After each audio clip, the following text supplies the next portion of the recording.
Okay, so in this video, we are going to talk about what moves a market. Okay, now you have to understand the market is an auction process. Okay, it's an auction market. It will go to the lowest buyer and the highest bidder. Okay, the price of a market is where a buyer and a seller have agreed a price and a trade has taken.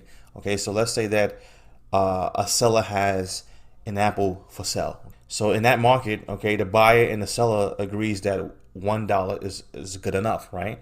Now let's say that the seller runs out of apples, okay? And they only have a few apples, and they don't want to sell all the apples to the buyers, and you have a lot of buyers, okay? Now let's say a buyer steps up and say, "Hey man, I'm willing to pay $1.50 for that apple," and the seller says, "You know what? Okay, that sounds good." Now in that market, $1.50 is what buyers are going to pay for that apple, okay? Because the supply is low and demand is high. Okay, now you have to understand in the markets that we trade, guys, stock market, forex market, futures market, okay, we have supply and demand, and the people that create the supply and demand is usually the big dogs, right? It's usually smart money, and we're going to talk about players and participants now. So smart money is pretty much institutions, banks, hedge funds, pensions, mutual funds, and big corporations. Okay, those are guys that move the market, right? And then we have the retail side, small trading firms, independent traders, small investors. Then you have the HFTs, the algos.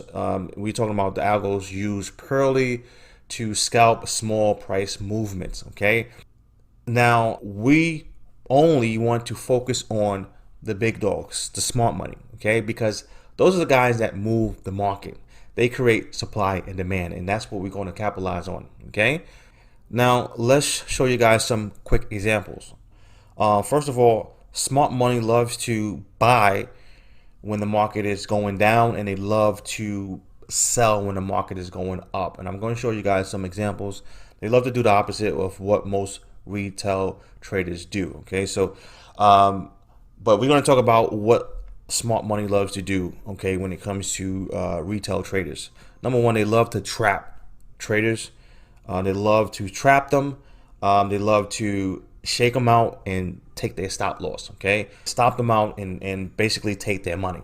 You have to understand, in order for the smart money to get paid, they have to take your money, okay? So they will run your stop, okay? And not every little turn in the market, they are looking to take your stops. But, once in the blue, they will run stops and basically look for liquidity, right? And then continue to go up. So we have a good example right here. The market is going up right here. We had a nice little breakout, right? The breakout fell. They trapped buyers. They went down. They took some money right here. People that had, a lot of retailers, they put stop losses underneath swing lows and swing highs. They took them out and basically went back up. Okay, so you will see that the market loves to trap buyers, sellers, and run stops and basically take money and then eventually go back in the original direction. Okay, now once we understand that, we can use that and capitalize on that. Okay, so the next question is, why do they need liquidity? Okay, because remember, when the retailer place a stop at these key levels, we have a lot of orders. Okay, so a lot of retail traders orders are at these key levels, right? So when they run these stops, it provides liquidity for the big dogs. The reason why they need liquidity, again, number one, I told you guys, in order for these guys to get paid, they have to take your money, okay? And number two, it provides liquidity, meaning that they need a way to get in and out the market quickly, okay? So they need to search different areas on the chart where there are a lot of buyers and sellers, and when they go to those areas, they can get in and out quickly. Okay, so that's why they do this. Again, smart money loves to sell when the market is going up, and they love to buy when the market is going down. So smart money is buying this move right here, okay, because they are looking for this move right here.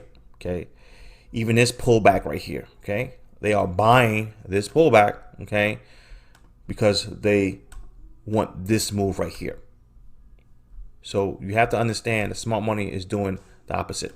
And a lot of times you can tell when smart money is accumulating. Let me show you guys some good examples. It's pretty much looking like a a correction. So let me show you guys some quick examples. Okay, so another reason why smart money buys when the market is going down or it sells when the market is going up is because they cannot buy all at once, okay? So they need the market to actually come down so they can buy in pieces, okay?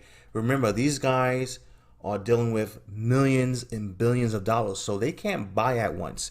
If they buy at once, the whole chart is going to look like one big spike, okay? So they need to buy in pieces.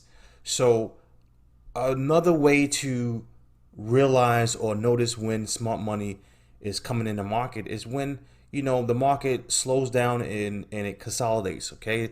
That's a good sign when the smart money is actually in the market and they are accumulating, okay? So good example right here, guys. The market is going down and now we see the market basically chopping up, okay? And this is what smart money is doing, okay? They are accumulating, okay? Remember, they can't buy at once. So all they're doing is accumulating, and then boom, they make their move, okay? Same thing when you see a pullback, right? That looks like a correction, okay? We have this right here, right? And smart money is buying, okay? Buying, okay? Remember, they can't buy all at once. So they need to accumulate, okay? Little by little. And then next thing you know, boom, we get the next move up, okay? So that's another reason why smart money has to buy when the market is going down and sell when the market is going up, right? Now, the next thing I want to talk about, guys, is backfills. Okay, so what is a backfill? It's very simple. You have to understand these guys are dealing with a lot of money, okay? So when these guys come in the market, okay, and they, let's say we're going up right here, right?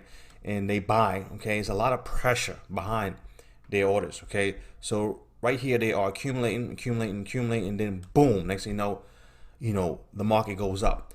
Now, a lot of times when the market shoots up like this, they didn't get all of their orders filled, okay? So the market has to come back, okay, to fill a lot of unfilled orders, okay? Come back to fill, all right, some orders, right? A lot of unfilled orders are at this location because remember, there's a lot of pressure behind smart money, okay? So when it breaks out right here, okay, a lot of these guys, smart money guys, a lot of them didn't get all of their orders filled. So it has to come back to fill some more orders and then continue to go back up in the original direction, all right? So this is the end of this video, and I will see you guys in the next video.